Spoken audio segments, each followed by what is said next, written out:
But because there's no presence of the Fed, which is the usual and the has been in the past, the effective stabilizer of inflation, at least to keep it on some sort of agreed trend, 2%. They have not been able to do anything with inflation since 2013.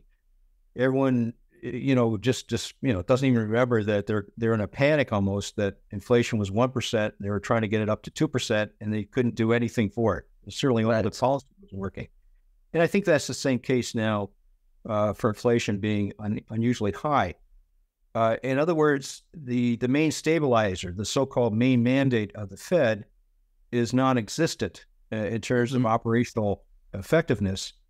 So therefore, the inflation is going to be defined by the fiscal status. Hello everyone, and welcome back to another episode of The Pragmatic Investor. My guest today is George Robertson.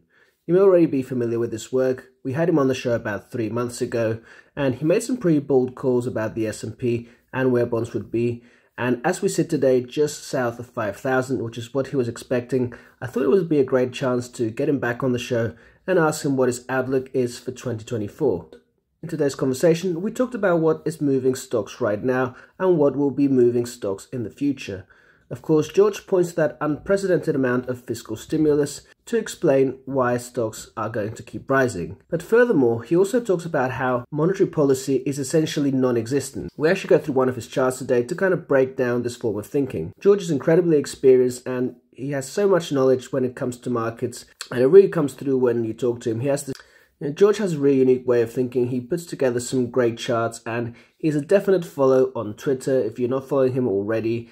And of course, now you can also follow him on Substack. He is now writing as the Monetary Frontier on Substack. Of course, all the links will be below. Stay tuned, guys, because we're going to talk to George in a minute, talk about what he thinks about the economy, the best sectors to invest in, fate of the US, and even some politics, which I know you all love to talk about. So, as always, I hope you enjoyed this conversation as much as I did.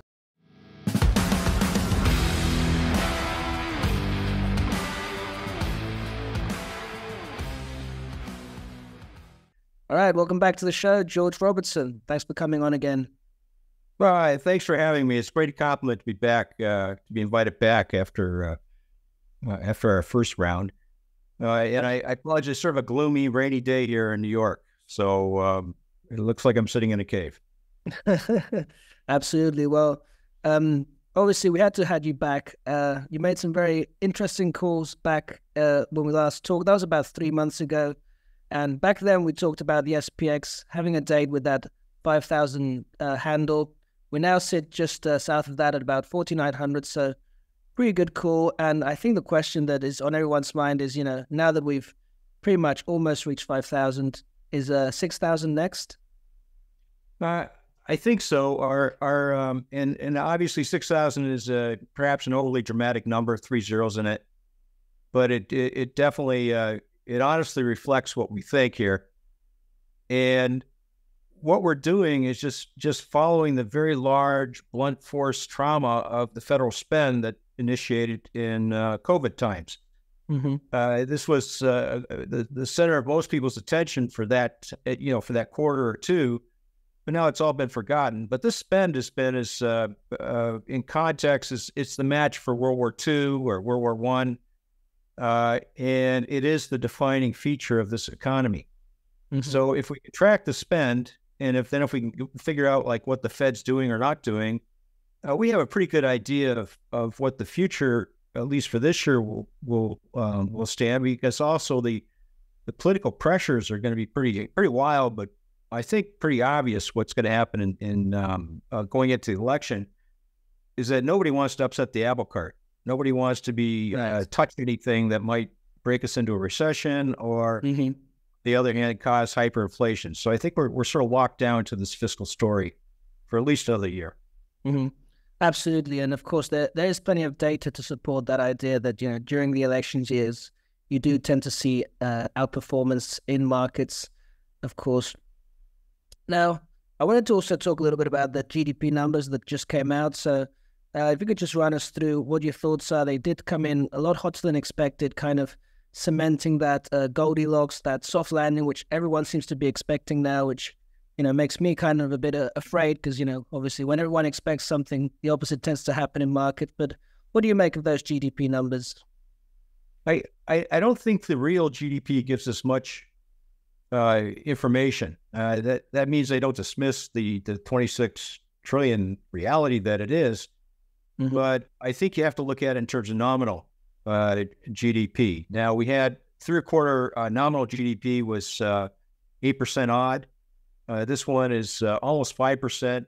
A fair drop in quarter to quarter, but it's still a very high number. And also, it might just be that the data is smoothing itself out from the excess of third quarter to the fourth quarter.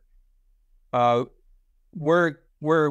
conclusion is that it's really not all that exciting, but it is massive. It's a very large, consistent number, and it hasn't been new news for, 3 years, 4 years now. One subcategory is that of savings, and savings is still staying around 4%. It's fairly consistent.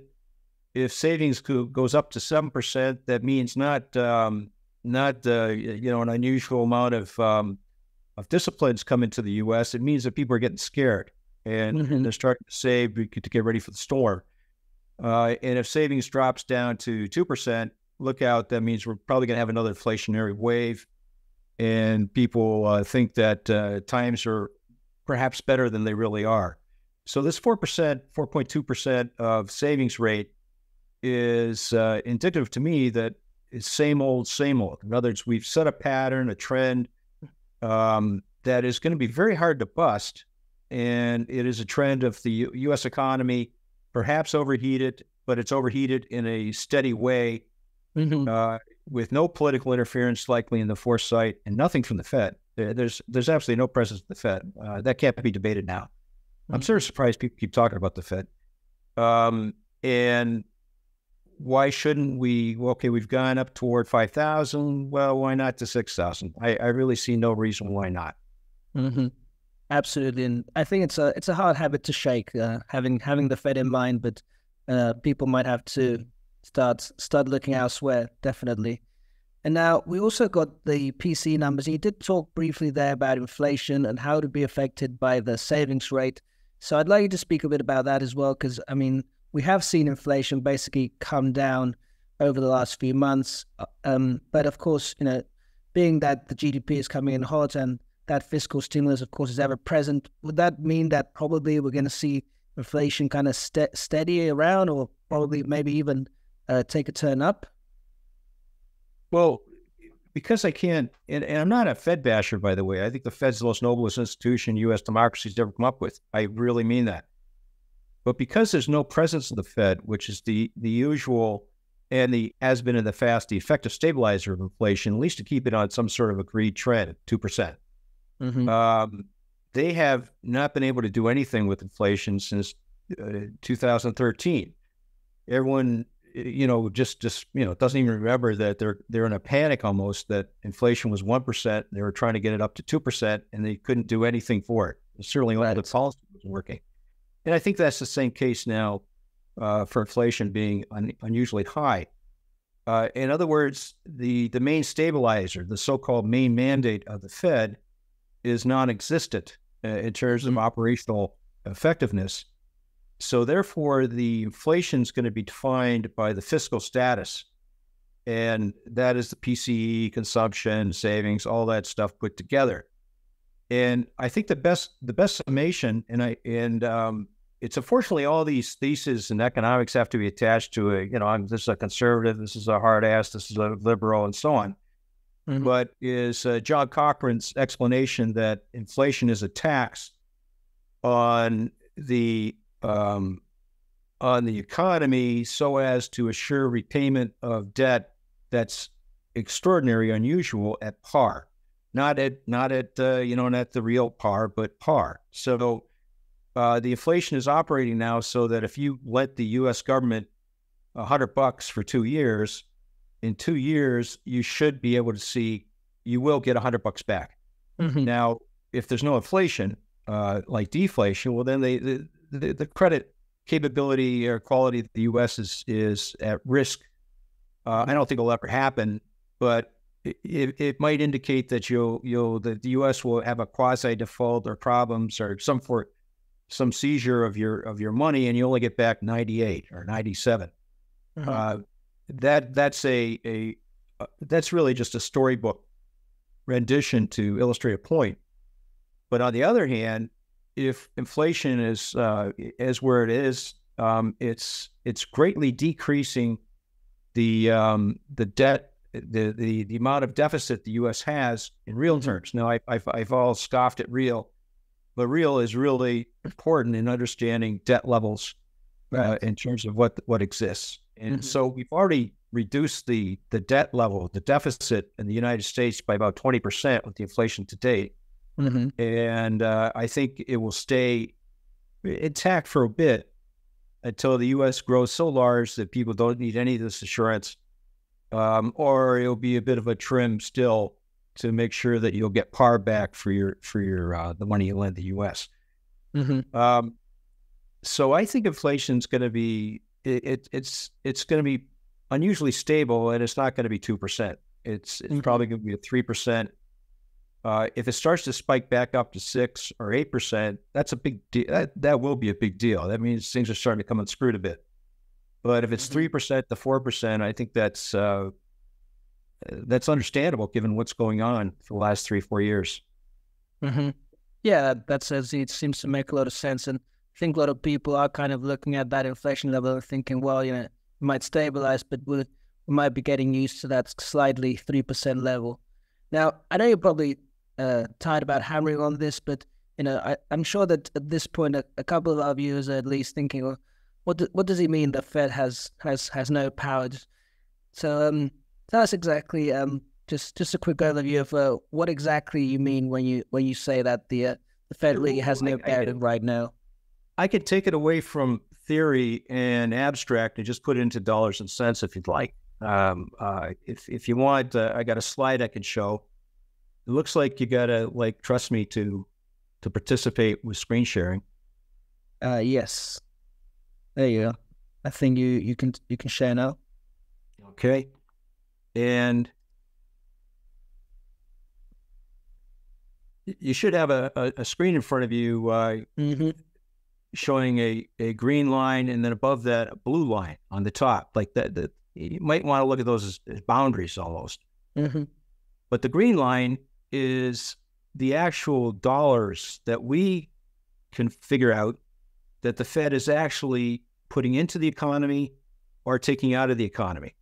And the way we get to this data is that as we note that Fed funds are basically coming to a norm. They're really not unusually high or low versus the NGDP economy they've seen. So the Fed funds are not a tightening, despite all the talk about this rise to 540 and such. What is the tightening or the ease of the Fed is in what they do to encourage or to punish the bank system to lend more money or lend less money through standards, through macroprudential, or just through edicts about, stop lending. And also maybe the availability of various procedures like cash and the bank loan programs and all sorts of stuff. And this is the green line. So as COVID hit, the Fed was concerned, as it should be, and it maxed out at about a $500 billion, $750 billion input into the economy. This is what we call the monetary impulse. So is that is taking account, for example, the QE and, like you said, those stuff like the bank term funding program. And we could have and it might be frustrating to a lot of people, but we could have a program in itself on QE, QT, and all that. It's QE always comes into the system with an offset that's a liability for the system.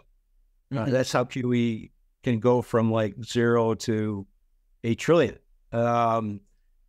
And so for every asset that the Fed buys, they give you the money to buy the asset. It's a wash. So QE is neutral. It's a neutral. It does have a duration impact.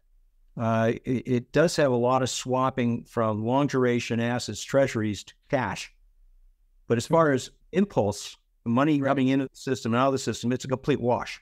And in fact, I think people greatly just overestimate how much actual treasuries are being sold to the Fed from, like, some guy is holding some treasuries someplace and he says, well, present it to a bank and they'll present it to the Fed and now I'll get cash. It doesn't work that way. There's a massive repo market of reverse and repo where all the size of QT to the whole $8 trillion at first, and it was this way, comes out of the repo market. In other words, it's not even a sale of actual securities. It's the banking system are the agents that are allowed to participate in QE to back into treasuries, and they get cash. And that has no duration effect, and it is monetary neutral. There's impact. Anyway, we can go on and on about this, but if we ignore QE and QT and just look at like what the loan, this comes from the H8 report, which comes out every week by the Federal Reserve. By law, they have to post it. They have to post like, what the hell are the banks doing? Congress wants this data. But it now means that it's overlooked by most. But this is the actual loan book where it peaked at $750 billion. And then from then on, effectively, it tightened down to a maximum of, about $1.2 trillion, where there's actually a drain out of the system by what the Fed was doing. And then it's come right back up. Silicon Valley, First Republic, various other facilities, so that the net since COVID, which is here to today, is that the net is zero, or with close to zero in terms of what the Fed's actually done. The Fed is non-existent as far as figuring out impulses of money going in and out of the economy. There is no ease. There is no tightening. It is a posture. It is a propaganda, which I'm not going to, it might be necessary, but it certainly has nothing to do with monetary economics.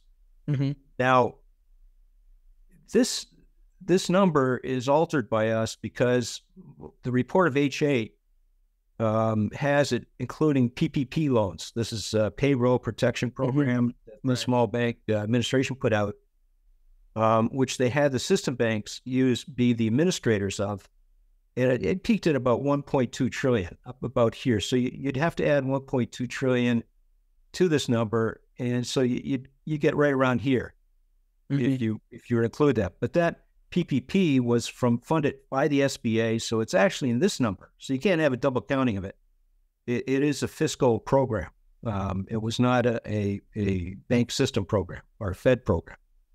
So with that adjustment, that even makes it the Fed's contribution or tightening to the economy is even more banal. Like it's just not there. So what is there? Because we have to explain this brown line.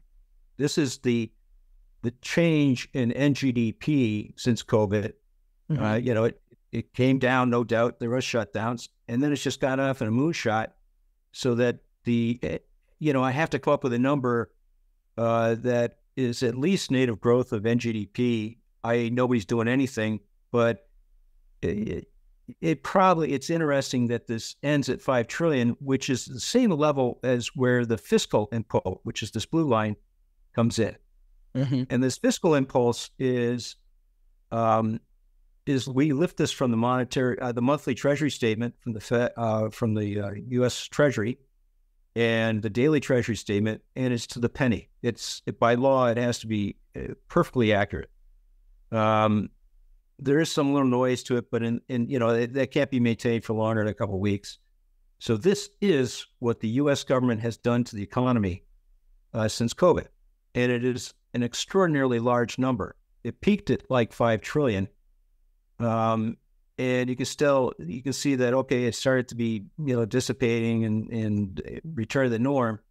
But then we had the CHIPS Act, we had a couple other acts kick in, Inflation Reduction Act, all which are 10-year spends. They're starting to kick in. So this height is being maintained, and we're now we're at a record high right now. We're about $5 trillion has hit the economy since COVID. This is $5 trillion. This is about, it was anywhere from 24% to 18% of NGDP. We have never seen this type of spending since World War II. If you're not focused on this, it is impossible for you to understand what's going on in the U.S. economy. And I then extend that, it will make it impossible for you to understand what's going on in U.S. asset valuations. Mm-hmm. Absolutely. It's definitely an unprecedented amount of fiscal stimulus, especially at a time when, of course, you have employment at almost record lows, right? To that extent, it is completely unprecedented. I'm curious, what is the role here of you have here also excess savings, and you also outline the reverse repo? Well, these are, for me, these are subcategories. For others, they're the main event. Mm-hmm. But they are subcategories because this red line, which is excess savings, is out of the blue line. Right. The blue line is the federal unemployment insurance, the FUPC, which is sort of a strange acronym for the government to use. But anyway, the FUPC program to pay off unemployment insurance, of which some people will make a joke saying for the first time ever, the U.S. government paid you not to work. Like they said, okay, if you take this money, you must agree not to work, which is cockamamie. But that's what they did. And so that has generated an excess savings, which we calculate by just taking the actual savings rate that's the norm for like the last decade, which is about, it moves. It's from 9% to 11%. It's a bit of a barometer about sentiment, whether people are scared, whether they're happy. But I think we end up using 10%. And we just take the actual savings, like which we had reported today, and we look at this in terms of what the norm is in terms of like the 10% savings rate. And we have an excess savings that was obvious, that we think peaked about $2.25–2 trillion. This is becoming the norm. Like people, without even talking to me, are not thinking that I have anything to say. This is the number you've seen before. Other people are coming up with the same amount of number because it's just arithmetic. Mm-hmm. And then since DEIS of 21, it is being spent, and no doubt this has something to do with consumption. It has no doubt why new homes haven't sewered, why the economy is not matching what the general popular expectation is because this is a lot of money. It's from here, but it's now completely at the day-to-day choice of Americans. I can do whatever the hell I want with it. And then the dotted line is the reverse repo program from the Fed, which people are making a big note that's an additional ad, that the Fed is, providing money. They're not. What they're doing is they're providing us a facility to money market funds, which they've just allowed to start to access, the Fed funds market, the reserves that are usual in the economy.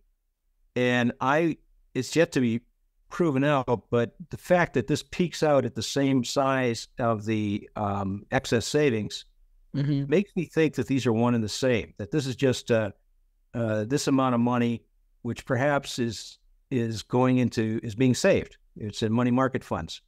And then also we have the PPP program, which is a lot of cash for small proprietorships. That's probably in here too.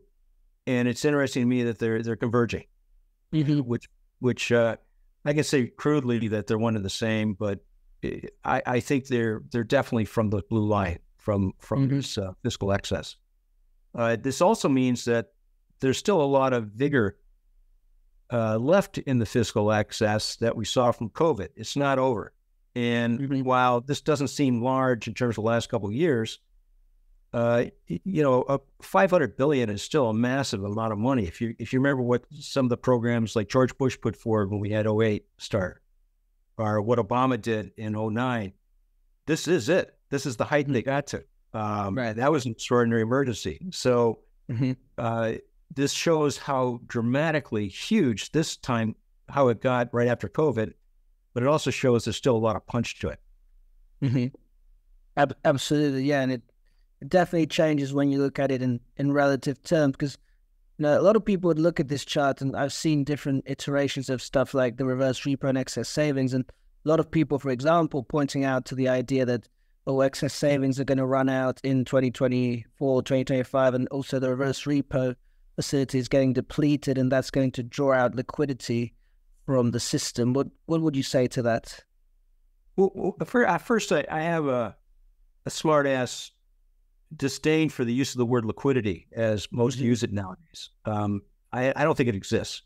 Right. There's money, and there's money of zero duration, and there's money of 10-year duration. There's money that's put into an equity which might have a 7-year duration. There's different descriptors to money, but there's no such thing as liquidity. In other words, it's not like the Fed, and they never did this, except maybe for snowstorms in Chicago where the clearing checks got to be problematic. The Fed does not add liquidity. The Fed does not take liquidity out. A Fed tightening is not a removal of liquidity, and a Fed ease is not putting liquidity in. I really don't understand why people talk like this. Well, I do understand, obviously, why they talk like this. But what it shows is a very naive understanding of the monetary system. There's cash. There's limit. There's this monster fiscal spend. There's this inactive Fed. I mean, that is what's going on, and it's all about money. Show me the money. Exactly. Well said. Now, I also wanted to talk a little bit about treasuries, because in our last interview, we also talked about the idea that, and correct me if I'm wrong, you talked about rates potentially going further up, right? People were very concerned back then about 5%. You mentioned that was perhaps just the beginning. We could go to 6, maybe even 7%. Now, in the last few months, we have seen rates kind of, they sort of peaked out of 5%. And, to be fair, we have seen kind of a negative correlation, right? We've seen the yields go down with the stock market kind of rallying. That's kind of changed a little bit in the last 2 weeks, kind of seen those two rally together. But your expectation moving forward would be, of course, that we'd see higher yields as well as a high stock market, right? I think I think we're getting a re-education. I quipped today on X that the only cycle that I can see is the knowledge cycle. In other words, all the stuff that we got ourselves educated on, that, oops, I lost a lot of money, so that can't be true.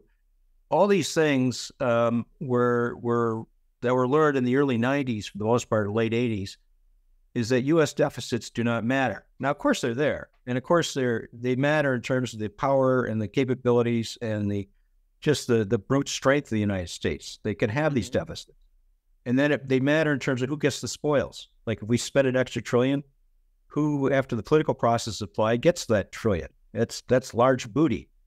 So the deficits do matter only and they only matter in terms of political concerns.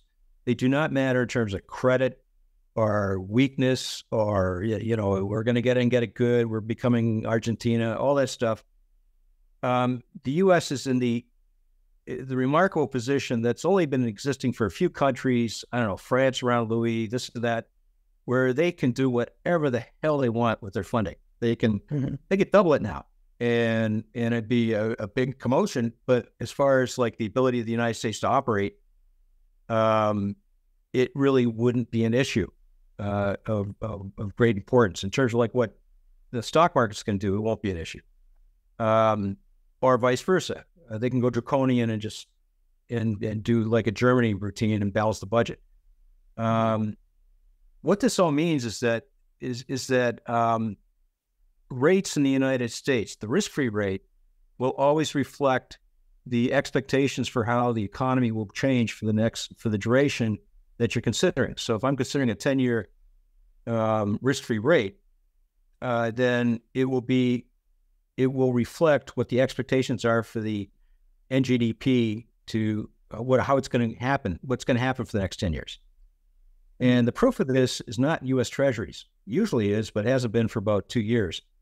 The proof of this is in U.S. mortgage rates, which, because the policy, they go out of their way and they basically make U.S. mortgage rates risk-free, because they end up in mortgage-backed securities and they become full faith and credit of the U.S. effectively.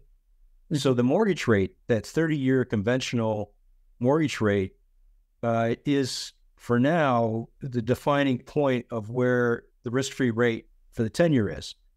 And it ain't the U.S. Treasury rate. And in fact, the U.S. Treasury rate has two things to do. Is that first, it has to close in to where the risk-free rate actually is, as it has traded for, I don't know, 30 years until we got into QEs. And then once it closes back and becomes useful again, by the way, it's a utility too, then that rate will reflect NGDP assumptions going forward, which I think have to be scrubbed of the Fed unless the Fed does some really large changes and radical reorganizations, which means that I think 6% in U.S. Treasury 10-year is a high likelihood. Mm-hmm. All right. So it seems by what you said, well, you kind of literally said the U.S. can pretty much do whatever it wants. Obviously, quite an optimistic view, if you ask me. But do you see any risk factors to both the U.S. and the U.S. economy moving forward? I mean, we have had a lot of stuff happening geopolitically. Of course, we have the elections this year. I mean, are there any kind of risk factors that you're wary about out there that could kind of derail what's happening right now? Well, the risk factors of the U.S. are sort of in the land of H.G. Wells. Otherwise, there is no risk factors for the U.S. The U.S. is, I don't share any sort of like bipolar, multipolar. The rude reality of the world is the U.S. has a empire, a dollar block, which is a fact. Go ask the new president of Argentina about this. And you are at high risk if you ignore that reality, both in terms of understanding what the U.S. is going to do and can't do, but also in terms of your own country. If you start to think that France is the equivalent of the U.S. or Spain or even the EU, then you're going to run afoul. You're going to have terrible trouble. First, you're not going to be able to recognize what your own problems are because you can just blame America, or you're just going to get a sort of a jackass view of what's going on in your own country. There is no global geopolitical situation for the U.S., but for that which provides a existentialist risk to the U.S. The U.S. will get really heavily clipped, if not lose a war. The propaganda machinations to get like this block or the non-aligned guys or will say nasty things, or if all of us say the same nasty thing about the U.S., we will have a showing of our power is bunk. It just, I wish it was true. I would like a better world, but it's not true. So the U.S. is just the U.S. Like if especially if you're sitting in the U.S. and that's sort of your job, then you could only look to the U.S. There is no global or geopolitical. Now, this is probably not the right thing to say to a character sitting in Spain, but and I don't even know if it's right. But if I was a Parthenian, I hated Rome. But it is reality. These nasty Romans are running around, and they're probably going to run around, and they did run around for another 800 years. So that's where the U.S. is right now. It's a the Dutch reached it somewhat, the French, and then the Brits, and there has been people, are countries that have reached this type of power, and now it's the U.S.'s turn. And so maybe it all falls apart in 25 years, maybe not for another 300 years, but for at least my lifetime, for where I can be useful, there is no problems with the U.S. Now, having said that, the political thing is just getting weird, and we could definitely have blood in the streets. We can have all sorts of ruckus. We can have all sorts of things that seem like the end of the world for the U.S., but they're not. But it still will be a very meaningful market noise. It's going to be fascinating to see what the heck Trump's going to come about. And it's not so much, I don't really have Trump's policies were and I will not be accountable for anything, the foolishness and the ugliness of Trump, but Trump's economic policies were sound. You can just see it in the data. They cut in corporate tax, this and that. I put that to Peter Thiel, the Silicon Valley guys that snuck into the White House and basically did all his economic policy. But Trump now, I don't know what the hell he's going to be. And also it's not so much the Trump's bad, Trump's good, Biden's bad, but Biden's good. It's that the U.S. is still locked in this strange 50-50 political contest. It's like going back to back to Rome. It's like the optimates versus the populares. They're all running around trying to end it with no resolution. It's like just that could have an effect, and I think it's going to be more of an effect of how much utility organizations and institutions have to execute policy or to prevent bad policy. So I don't know how to handicap that, to tell you the truth. I'm thinking of late that contract law is the basis of U.S. assets, and that you put this in the CME in the future is the year of the rules and it's backed by law and so on. So if the rule of law is challenged or becomes despised by Trump, at the anti-Trump's worst nightmares, that could have a big ding on asset values, I think. But as I said, it's H.G. Well land. It's definitely a kind of dystopian, and this new age of information, how certainly those two groups, whether it's left wing or right wing, they can have such opposing views of reality. It's almost like people living in completely parallel worlds, and it seems impossible for them to see eye to eye sometimes.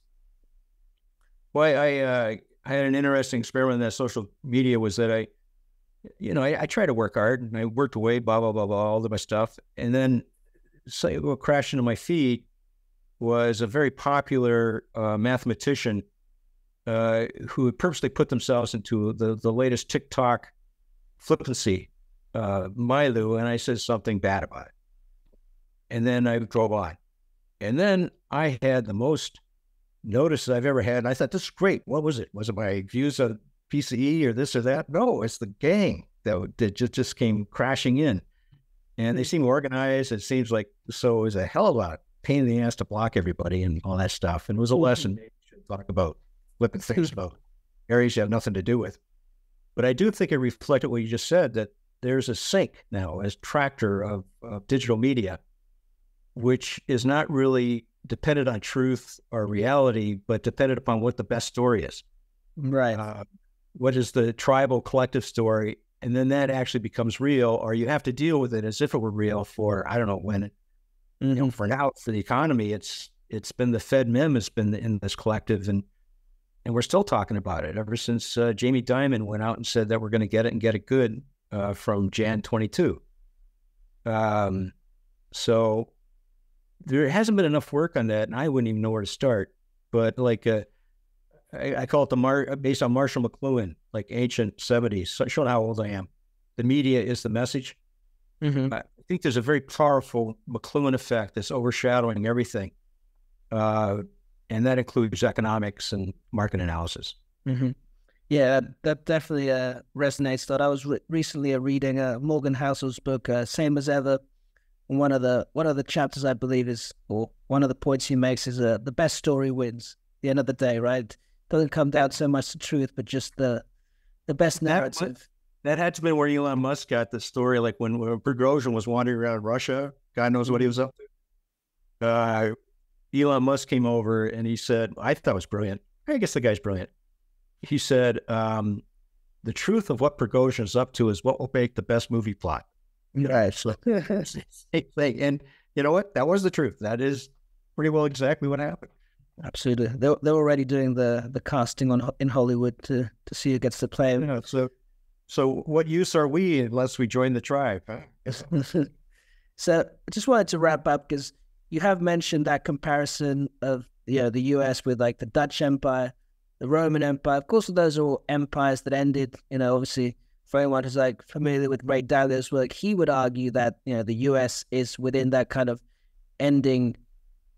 coming to an end of that empire, right? I guess it's a hard question, but what needs to flip, right, for basically this to end, right? I mean, if the U.S. is all powerful now, I mean, what has to flip right there so that it no longer holds that position? Well, now I don't know what the hell this does to figure out what the S&P is going to do next week, but it's fun to talk about, and it's probably very, very important.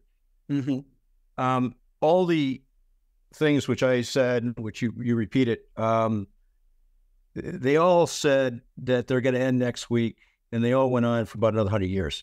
and people were assured on it. So I think we got at least another 100 years if passes any sort of indication. And then all those empires ended through an existentialist calamity. Like I forget what the naval battle was where the Brits took out the Dutch, and the French lost to the Brits, and the Spaniards just got creamed by the Brits, and then the Brits finally got creamed by World War One, and it's existentialist risk, and I think that's interesting. Another point is that no economists, market pundits, analysis, wait, you like Trump, I don't like Trump, what's going to happen in North Carolina primaries, anybody is thinking of war. Right. Everyone thinks that's off the shelf. It's with a lot of weird guys in Washington. That's their job. And we give them 5% of our budget to them just so we don't have to think about it. Our Army's no volunteer. We don't want to think about it. It's like the rude gas bag that enters a party and just runs it for everybody. We don't even want to look at it. But if there's one thing that was certain is that all bonds, markets, especially national debt, is all defined by war. Like war is it.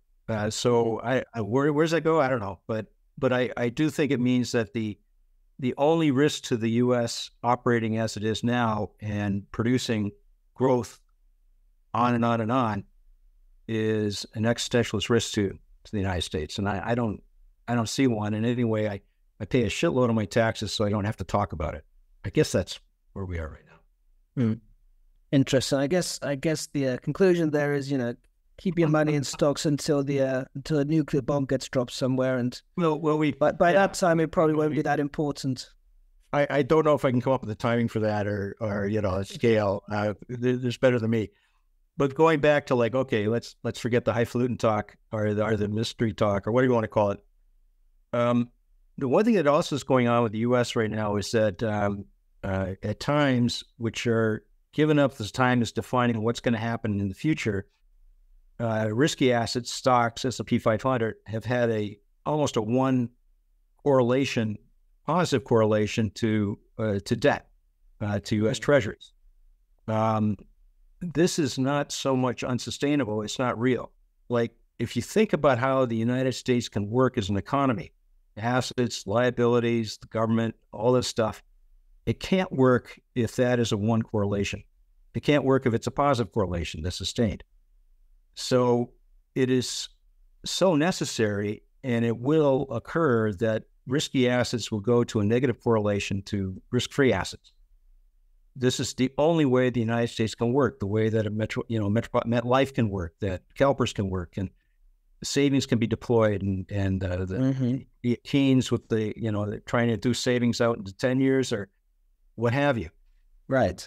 Everything is resting on a negative correlation between risky and risk-free, such as predictive, I think. So you should sit down and think, okay, what is the market going to do to reestablish that negative correlation?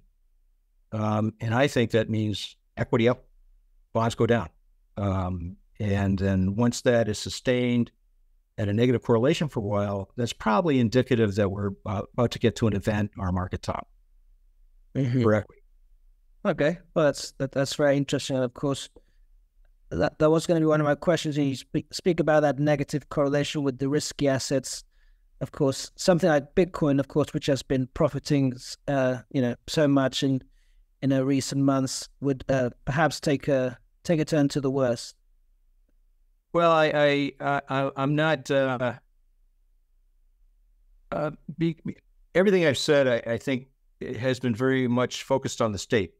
Like what the state is, what the U.S. is, that's how I do everything. So I think anything that's a challenge to the state, which is the essence of DeFi, cannot exist with the state. In other words, for DeFi to exist, for Bitcoin to exist, it's the same as thinking that you're going to have a perpetual positive correlation between risky and riskless assets. I think crypto, and Bitcoin is crypto, no matter what people say otherwise, because it's outside the orb of the state cannot allow its usage. Right. I don't know if that makes sense, but I know that's not popular dogma right now.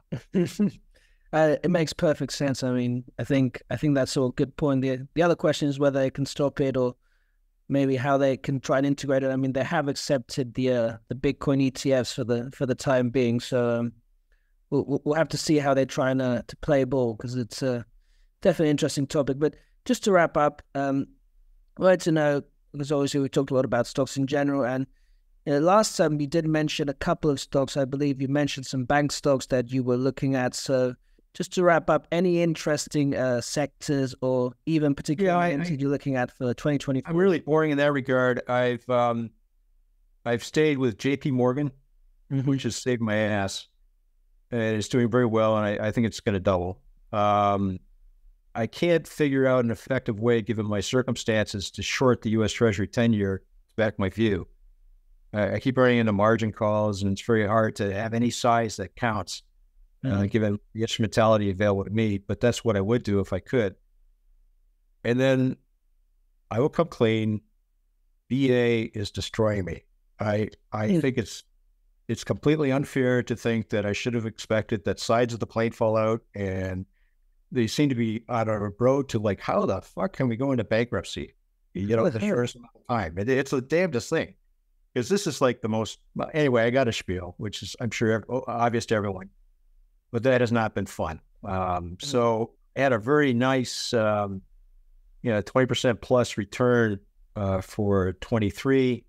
And year to date now, because of Boeing, and I think the CTO and CFO and the chief engineers should all be fired for fault and not even get the benefits that a line guy gets when they fire them. That's what I think. That's how angry I am. Is responsible for 70% of that down 50% year to date that I now have with 2024. I can't see a replacement for Boeing. I can't understand how the U.S. So I think it's going to be taken over. I think it's going to go into reorg. I think it's going to be, which might not be a good time for in the next quarter or so. But sooner or later, I think Boeing is still going to be about 3 to 5 times where it is now.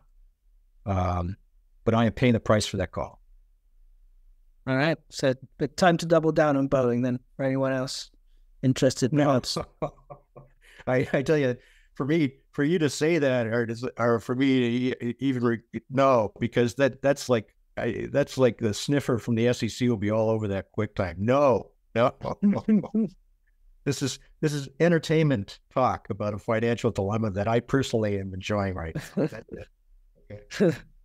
All right. Well, on that happy note, I think we can leave it at that. George, it's been an absolute pleasure having you on again.